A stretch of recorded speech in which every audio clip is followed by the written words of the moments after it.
Now to that breaking news on a new strain of coronavirus that has been spreading overseas. Tonight, officials in Colorado say they've confirmed the first known case in the U.S. after a man in his 20s tested positive. Doctors in England, where it was first found, say the new variant is significantly more contagious than the current strain.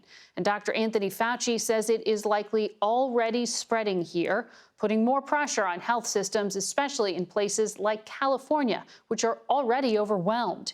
Here's CBS's Carter Evans. Still a little short of breath?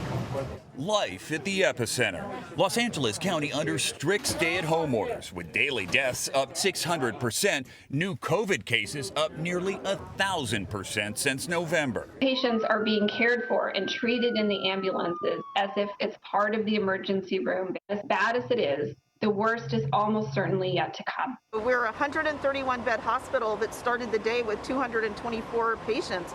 With its gift shop and chapel now filled with hospital beds, Martin Luther King Jr. Medical Center is in full-scale crisis mode. How does that look at this hospital? Rationing care among all hospitals looks very much like what happens on a battlefield during a war.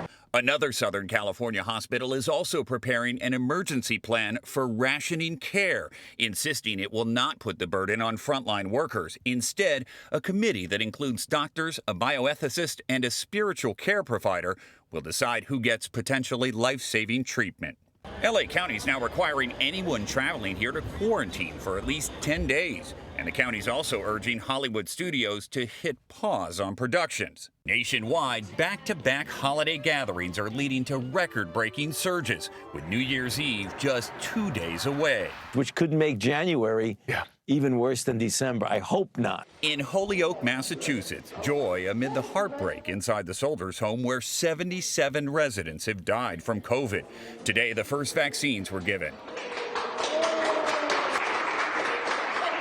This used to be the ambulance bay at MLK Hospital. Now there's a triage tent here. Behind that, there is another tent full of COVID patients just waiting for beds. But it's not just beds that are full. The morgue is too. That's why they've got a refrigerated truck out back and another on the way. Margaret. Carter Evans in Los Angeles.